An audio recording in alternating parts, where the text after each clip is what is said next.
The Silent Sentinel. The stars were silent witnesses to humanity's patient vigilance.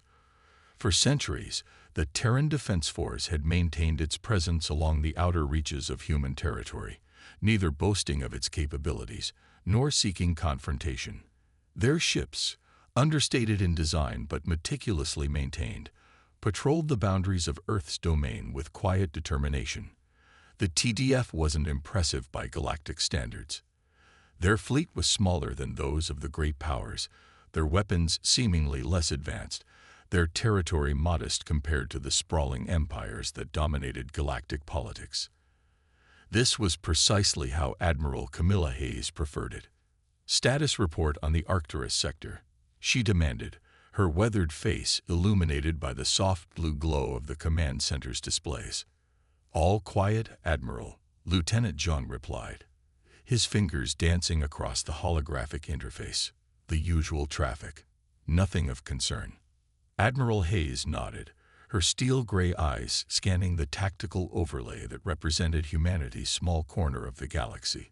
Humanity had learned long ago that survival in this vast universe didn't depend on how loudly you proclaimed your strength, but on how wisely you wielded it. Beyond the boundaries of human space, however, a very different philosophy prevailed. The Galactic Empire had been expanding for the better part of a millennium. Their massive warships, ornate constructions of gleaming alloys, and intimidating weapon arrays had subjugated dozens of species across 3 galactic arms. Their military doctrine was simple: overwhelm with superior numbers, dominate with superior firepower, and rule through fear. The Galactic were not subtle. They didn't need to be. In the grand throne room of the Imperial flagship Inevitable Dominion, High Commander Thraxis addressed his war council with characteristic arrogance. "These humans," he said, his mandibles clicking in what passed for amusement among his kind, "they play at being a galactic power with their handful of worlds and outdated ships." The holographic display before him showed the known extent of human territory, a modest collection of star systems that paled in comparison to the vast expanse of the Galactic Empire. "Our intelligence suggests they've maintained the same defensive capabilities for over 50 years, stated Sub-Commander Vrex, her scales gleaming under the harsh lights. "They've made no significant military advancements. Their fleet consists of fewer than 200 capital ships." Thraxis made a dismissive gesture with his upper limb. "Hardly worth our attention. And yet they sit upon valuable resources and strategic positions that would benefit our expansion into the Perseus Arm." He turned to face his assembled commanders, his compound eyes reflecting the stars visible through the viewport. "The time has come to incorporate these humans into our empire. They will serve, as all others eventually do." The War Council chittered their approval, their confidence absolute. The humans would be just another footnote in the glorious history of Galactic conquest. But 70 light-years away on the edge of human space, Commander Elena Reyes of the TDF patrol vessel Vigilant was about to uncover something that would change everything. "Captain, we're picking up unusual energy signatures in the Procyon system," reported Tactical Officer Decker, her brow furrowed in concentration. Commander Reyes moved to the tactical station, her movements fluid despite the ship's artificial gravity. "Show me."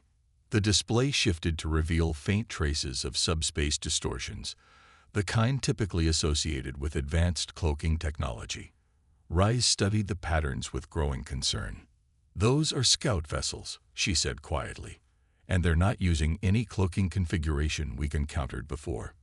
"Galactic?" asked her executive officer, Commander Jackson.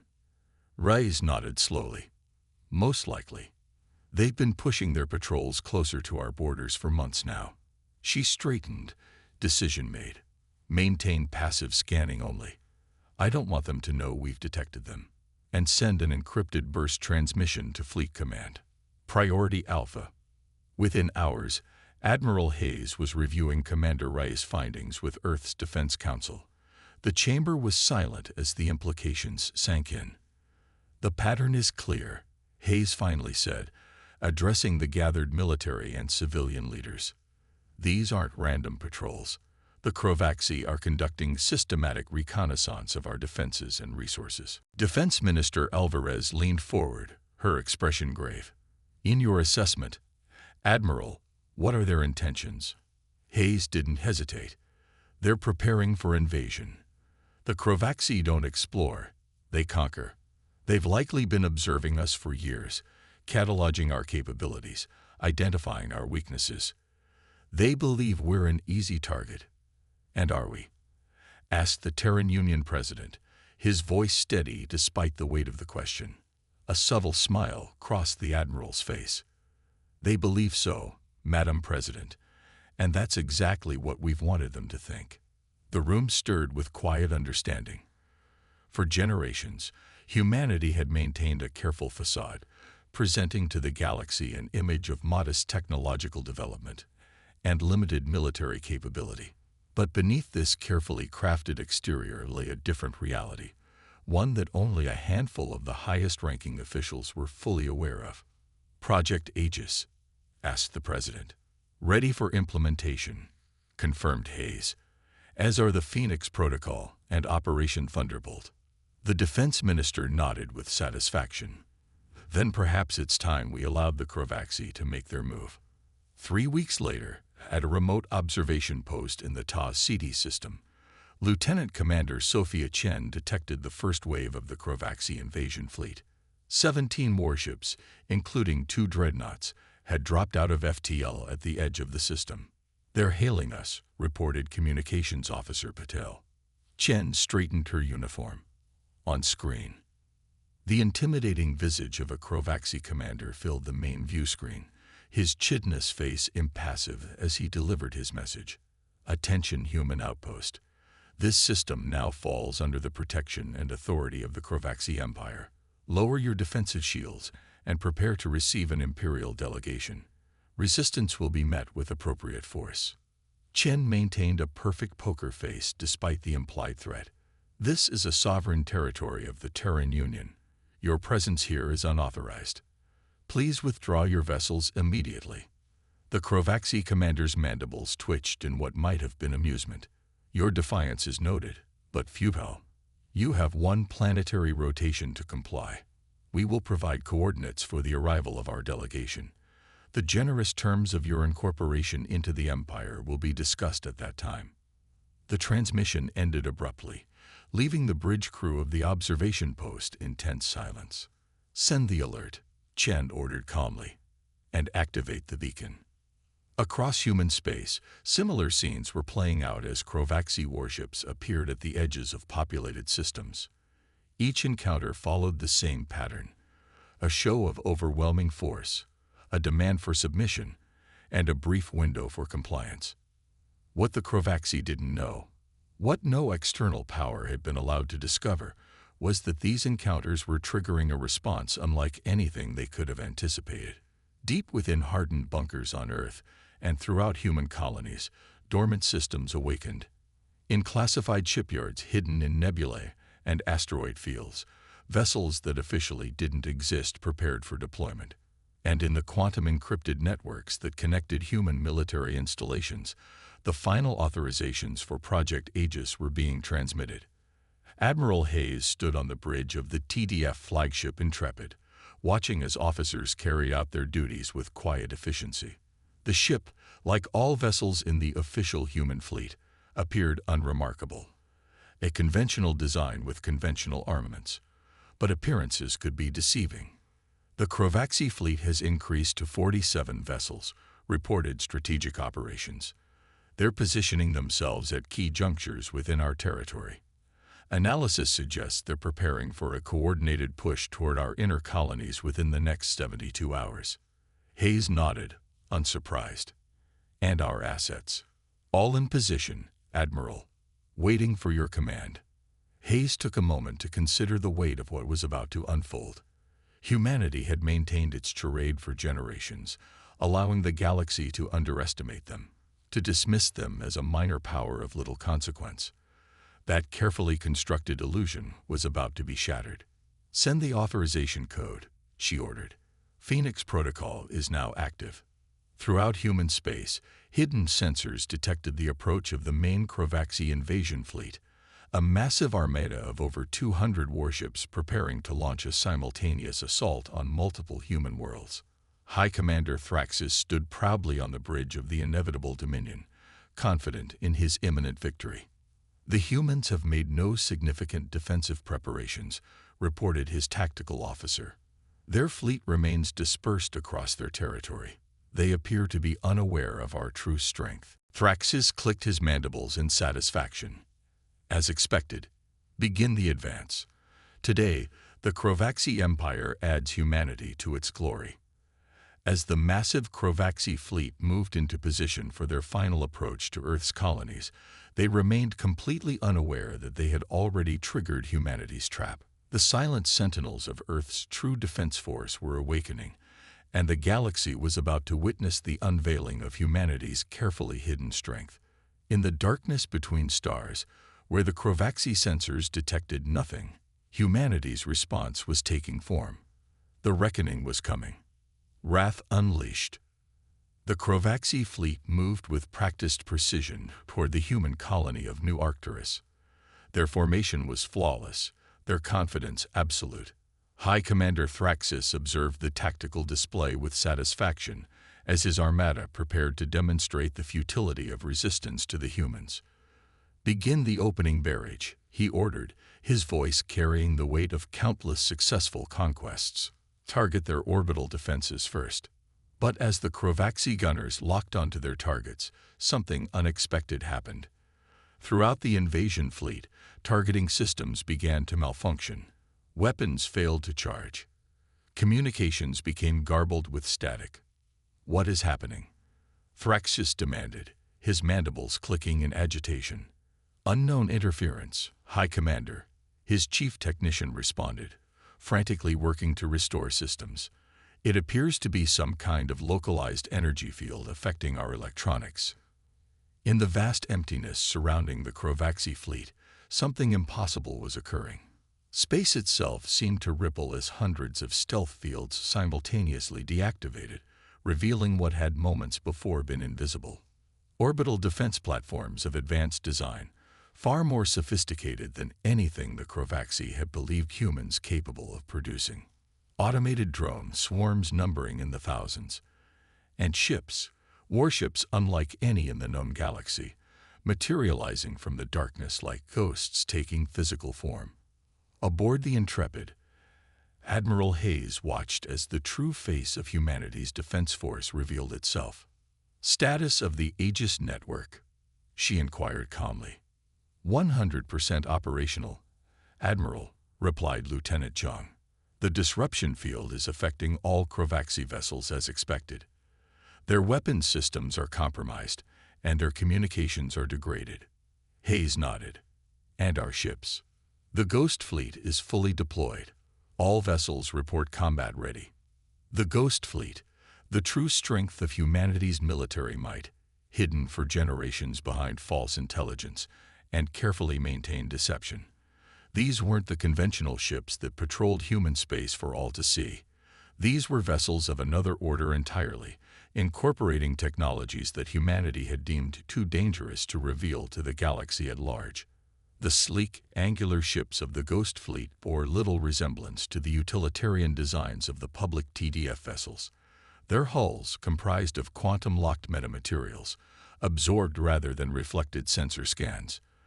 Their propulsion systems left no conventional energy signature, and their weapons, products of scientific advancements kept secret for over a century, represented capabilities that would have sparked a galactic arms race had their existence been known.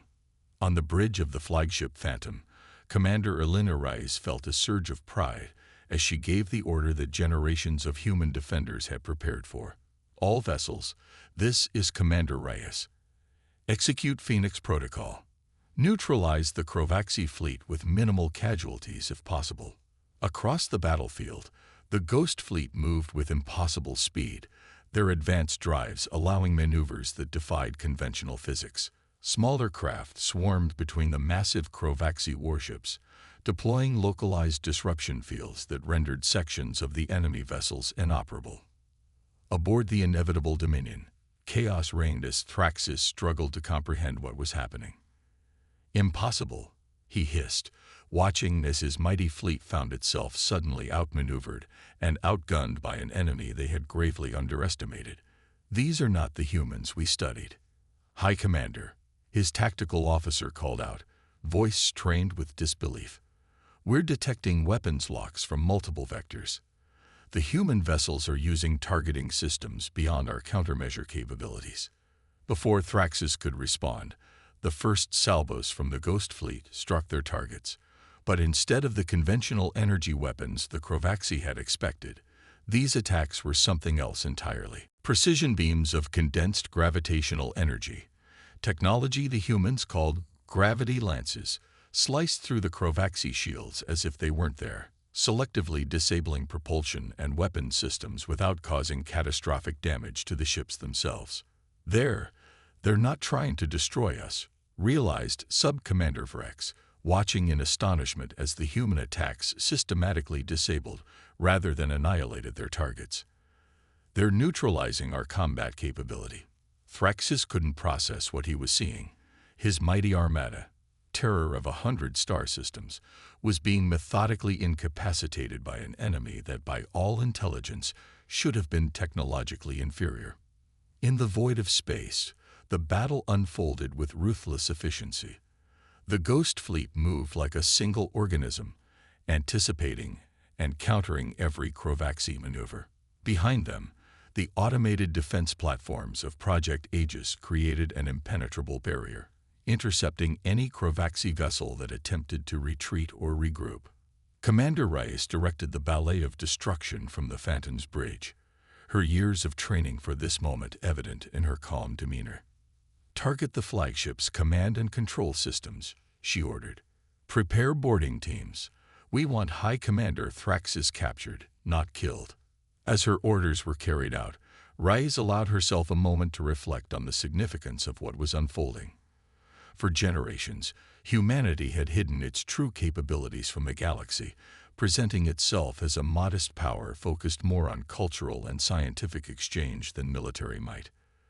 The deception had been necessary, a lesson learned from humanity's own bloody history. When species knew the full extent of each other's military capabilities, arms races and preemptive strikes became inevitable. So Earth had chosen a different path. While maintaining a visible defense force sufficient to deter opportunistic aggression, they had secretly developed technologies and strategies that would only be revealed in the most dire circumstances. The Crovaxi invasion had finally triggered that contingency. On the inevitable Dominion, Thraxus watched helplessly as the human vessels surrounded his flagship. His ship's weapons were offline, its engines disabled, its communications jammed. For the first time in his long and distinguished career, the High Commander felt something unfamiliar. Fear. How? He demanded of no one in particular. How could we have been so wrong about their capabilities?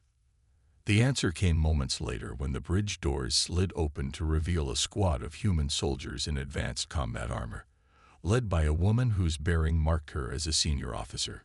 "High Commander Thraxus," Admiral Hayes stated calmly, her voice carrying clearly across the bridge.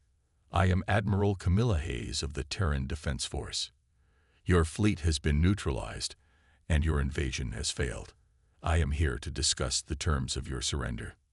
Thraxus stared at her in disbelief. "You deceived us." "For years." Hayes nodded, her expression solemn. "We deceived everyone. It was necessary." "Why?" asked the defeated commander. "With such power, you could have dominated the galaxy. Instead, you hid in your corner of space, pretending to be weaker than you are." "Because we understand something that the Crovaxi Empire has forgotten," Hayes replied. "True strength isn't measured by how many worlds you can conquer or species you can subjugate. It's measured by the restraint you show when you possess the power to destroy." She gestured toward the view screen, where the Crovaxi fleet floated disabled but largely intact. "We could have annihilated your armada. Instead, we disabled it. We could have destroyed your empire. Instead, we're offering you a chance to transform it." Thraxis's mandibles twitched in confusion. Transform. The terms of surrender are simple, Hayes explained. The Crovaxi Empire will withdraw from all territories taken by force in the last 50 years. You will establish diplomatic relations with your former subjects as equals, not subjects, and you will join the Galactic Concordance, a mutual defense and non-aggression pact that humanity has been quietly building with like-minded species. And if we refuse? Hayes' expression didn't change, but something in her eyes hardened. Then we will demonstrate exactly why humanity has hidden its true capabilities for so long. The technology you've witnessed today represents only a fraction of what we can deploy if necessary. The implication hung in the air between them, unspoken but clear. The humans had held back, significantly, even while dismantling one of the galaxy's most feared military forces. 2 months later, representatives from across the galaxy gathered on Earth's orbital diplomatic station to witness an unprecedented event, the formal signing of the Treaty of Terra, which would fundamentally reshape galactic politics for generations to come. Commander Elena Reyes, recently promoted for her role in the conflict, stood alongside Admiral Hayes as they watched the Crovaxi High Council representatives approach the signing table. The once arrogant empire had been humbled, but not humiliated, a distinction that Hayes had insisted upon throughout the peace negotiations. "Do you think they'll honor it?" Reyes asked quietly, watching as Thraxis, now serving as the Empire's chief diplomat, prepared to sign the document. Hayes nodded slightly. "They will. They've seen enough to understand that the alternative would be worse. Besides, the terms are fair. Firm, but fair." As the ceremony proceeded, news of what had occurred spread throughout the galaxy. The revelation of humanity's hidden strength sent shockwaves through diplomatic circles and military command centers on 1,000 worlds. Species that had dismissed humans as inconsequential now scrambled to reassess. Powers that had harbored expansionist ambitions, similar to the Crovaxi, suddenly found reasons to focus on internal development instead. In the aftermath, humanity faced a new challenge, navigating a galaxy that now regarded them with wary respect rather than dismissive indifference. The mask had been dropped, the facade discarded. There would be no returning to the comfortable anonymity of perceived mediocrity. But as Admiral Hayes stood before the Terran Union Council to deliver her report on the conflict and its implications, she expressed confidence in humanity's path forward. "For centuries, we've hidden our light from the galaxy, concerned that revealing our true capabilities would trigger the same cycles of aggression and counter-aggression that nearly destroyed us in our earlier history," she stated. "The Crovaxi forced our hand, but perhaps it was time. We can now step forward as what we truly are, not conquerors or subjugators, but guardians, protectors of a principle that power carries responsibility." In the great void of space, where the battle had unfolded, a new monument took form, a massive installation at the exact coordinates where the Crovaxi fleet had been defeated.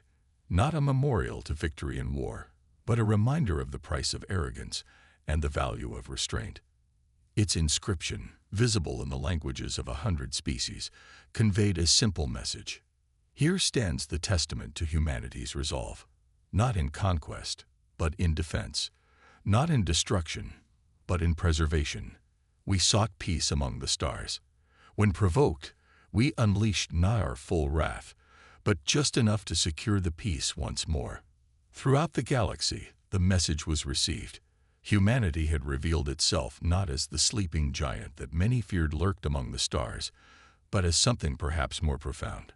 A sentinel species that had developed its strength not to dominate, but to protect.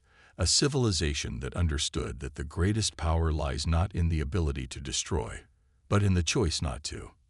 And in the darkness between stars, the Ghost Fleet returned to its vigilant watch, a silent reminder that sometimes the most dangerous species in the galaxy might be the one that chooses peace until peace is no longer an option.